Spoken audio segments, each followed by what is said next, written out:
Friends viewers learner আজি আলোচনা করিম keeping quite কবিতাটো। কিপিং কোয়াইট এই কবিতাটি যিটো লিখিছে পাবলো নেৰুদা। এই পাবলো নেৰুদা এই কবিজন হৈছে প্যারেল সির এজন কবি।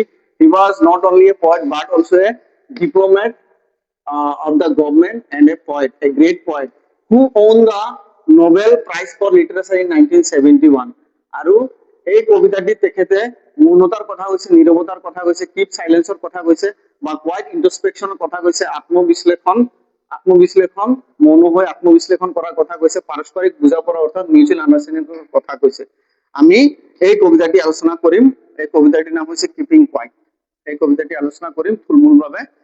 কবিয়ে কৈছে যে before you read what does the title of the poem suggest to you? কবিতাটিৰ শিৰোনামে আমাক কি হেৰি কৰিছে, আমাক কি পৰামৰ্শ দিব বিচাৰিছে, বা what do you think the poem is about, বা তোমালোকে কি ভাবা বা তোমালোকে কি ভাবা এই কবিতাটি কিহৰ বিষয়ে হ'ব পাৰে।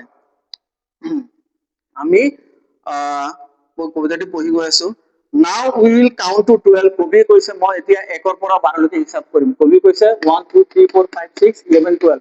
কবি কৈছে মই 1 ৰ পৰা 12 লৈকে হিচাপ কৰিম and we will all keep still. কবি কৈছে মই 1 ৰ পৰা 12 লৈকে হিচাপ কৰিম আৰু আমি সকলো নীৰৱ হৈ যাম, নিস্তব্ধ হৈ যাম।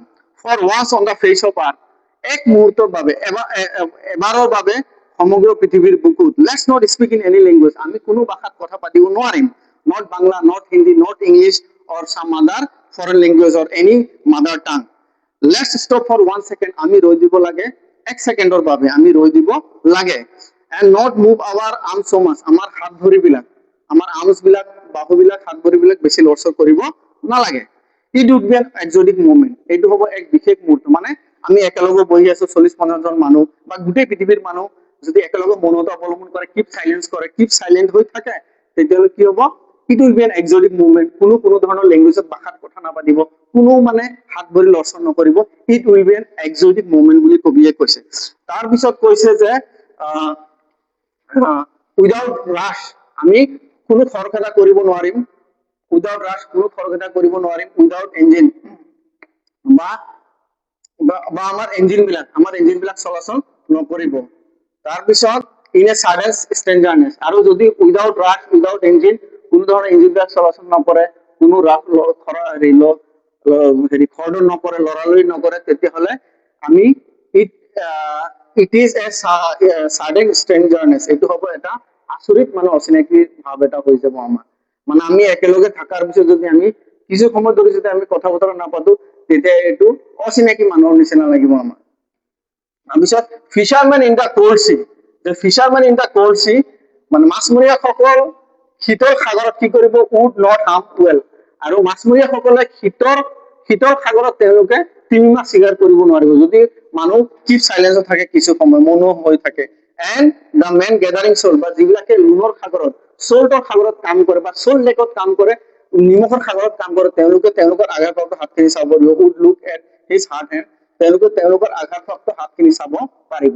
তাৰপিছত কবিয়ে কৈছে those who prepare green war, যিবিলাক মানুহে সেউজ বিপ্লৱ বিচাৰিছে, ৱাৰ উইথ গেছ দি যুদ্ধ কৰিব, ৱাৰ উইথ ফায়াৰ, জুইৰে যুদ্ধ কৰিব, ভিক্টৰী উইথ ন' সাৰ্ভাইভাৰ, বা এনেকুৱা যুদ্ধ দ্বাৰা কোনো লাভ নহব, would put on clean cloth, তাৰ সলনি নতুন কাপোৰ পৰিধান কৰাটো ভাল, বা নতুন কাপোৰ পিন্ধি যুদ্ধ কৰাটো কি হ'ব, and walk about with there friends, তাৰ সলনি নতুন কাপোৰ পিন্ধি যদি আমি বন্ধু বান্ধৱৰ সৈতে খোজ কাঢ়ো, অলপ ঘূৰি ফুৰি থাকো, তেতিয়াহ'লে কি হ'ব, in the shed doing nothing, আৰু যদি ছাঁ তলত জিৰাও তেতিয়া আমাৰ ভাল লাগিব, in the shed doing nothing, একো নকৰিলেও আমাৰ ভাল লাগিব।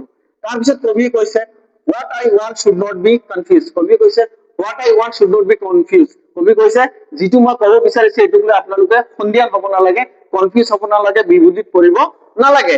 Life is what it is about confused with total inactivity, কবিয়ে আমাক total inactivity কথা কোৱা নাই, কবিয়ে আমাক total inactivity কথা কোৱা নাই, কবি আমাক সম্পূৰ্ণ নিষ্ক্ৰিয়তাৰ কথা কোৱা নাই, অৰ্থাৎ কবি আমাক সম্পূৰ্ণ মৰি যাবলৈ কোৱা নাই। কবিয়ে আমাক পৰামৰ্শ দিছে কিছু সময়ৰ বাবে আমি নীৰৱে থাকিব লাগে, আমি নিস্তব্ধ হৈ থাকিব লাগে, আমি মৌন হৈ থাকিব লাগে। তাৰপিছত life is what it is about, জীৱনটো হৈছে সেইটো যিটো আমি ভালকে বুজি পোৱা নাই। I want no stuck with death, বা কবি আমাক I want no stuck with death, কবি আমাক মৰি যাবলৈ কোৱা নাই বা মৃত্যুৰ কথা কোৱা নাই। If we were not single minded, আমি যদি ব্যক্তিকেন্দ্ৰিক নহওঁ, about keeping our life moving, আমি ব্যক্তিকেন্দ্ৰিক হ'ব নালাগে, আমাৰ জীৱনটো আমি ভালকে চলাই যাব লাগে। And for one to do nothing, বা কোনোবা এজনে যদি একো নকৰে জীৱনটো ভালকে চলাই যায়। পাৰহেপছ এ হিউজ চাইলেন্স, আৰু যদি সমগ্ৰ পৃথিৱীৰ মানুহে একেলগে যদি মানে মৌনতা অৱলম্বন কৰে, চাইলেন্স থাকে, তেতিয়াহ'লে এইটো হ'ব এক বিশেষ মুহূৰ্ত। এটা পাৰহেপছ এ হিউজ চাইলেন্স, অৰ্থাৎ just you think about the whole world, the universe, the whole world remains silent, একেলগে at the same time, simultaneously, or একে সময়তে, তেতিয়াহ'লে কেনেকুৱা পৰিৱেশ হ'ব? It will be huge silence হ'ব। Might interrupt this sadness, তেতিয়া কি হ'ব? আমাৰ মনত যিবিলাক দুখ আছে, বেদনা আছে, সেইবিলাক চাগে might interrupt sadness, কিছু খন্তেক সময়ৰ বাবে হ'লে এইখিনি নাইকিয়া হৈ যাব। তাৰপিছত of never understanding ourselves, of threatening ourselves with death, গতিকে ইয়াৰ দ্বাৰা কবি কিন্তু আমাক থ্ৰেট দিয়া নাই, কোনো থ্ৰেট দিয়া নাই, ভাবুকি দিয়া নাই, মৃত্যুৰ কথা আমাক কোৱা নাই। কবি আমাক জাষ্ট কৈছে যে আমি to maintain the silence for some second, for a few moments. তাৰপিছত perhaps the earth can teach us as when everything seems dead, আৰু এনেকে যদি আমি সাইলেন্স হৈ থাকো, পাৰহেপছ হয়তো পৃথিৱী আমাক শিকাব as when everything seems dead, যেতিয়া সব কিছু শেষ হৈ যায়, and later proves to be alive. আমি যদি যুদ্ধৰ দ্বাৰা পৃথিৱীৰ সব বস্তু শেষ হৈ যায়, সব জীৱ শেষ হৈ যায়, মানুহ শেষ হৈ যায়, তেতিয়াহ'লে এনেকুৱা যুদ্ধৰ দ্বাৰা কি লাভ হ'ব? যদি এজন দুজন বাকী থাকে, একো লাভ নহ'ব।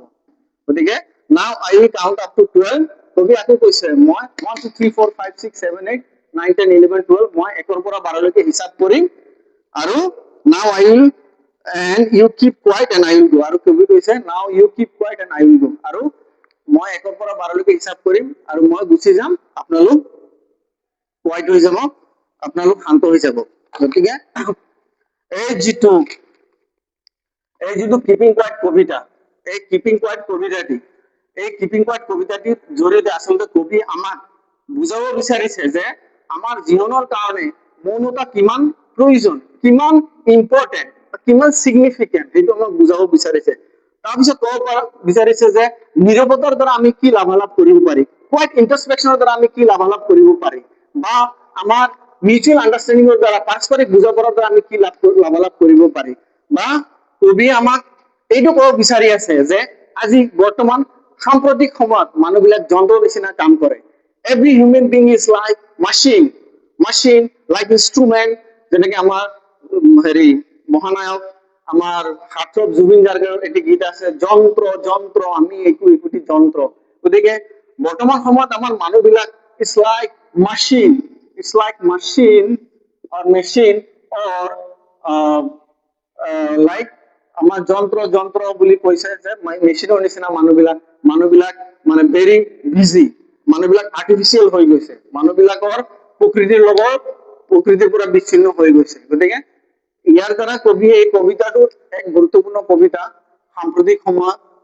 আৰু if we look into the world view, what's going on in the world, the war between Ukraine and Russia, between Zelensky and Vladimir Putin, again war between Iran, Israel, with Israel, Donald Trump, United States of America. So এই war বিলাক হৈ আছে, আৰু সেই warer দ্বাৰা আমি কি লাভালাভ কৰিব পাৰিছো। So this poem itself is a very significant poem, very important in the term of present scenario or contemporary time poem বুলি ক'ব লাগিব। যদিও কবিতাটো বহুত আগত লিখিছে, এই কবিতাটি ভাৱধাৰাবিলাক খুবেই উল্লেখযোগ্য আৰু খুবেই গুৰুত্বপূৰ্ণ, যে মানুহে নীৰৱতাৰ দ্বাৰা, মানুহে মৌনতাৰ দ্বাৰা, কিপিং কোৱাইটৰ দ্বাৰা, কিপ সাইলেন্স থাকিলে মানুহ কি হাসিল কৰিব পাৰে, মানুহে কোৱাইট ইন্ট্ৰস্পেকশনৰ দ্বাৰা, অৰ্থাৎ আত্মবিশ্লেষণৰ দ্বাৰা কি কৰিব পাৰে, মানুহে মিউচুৱেল আন্ডাৰষ্টেণ্ডিঙৰ দ্বাৰা কি কৰিব পাৰে।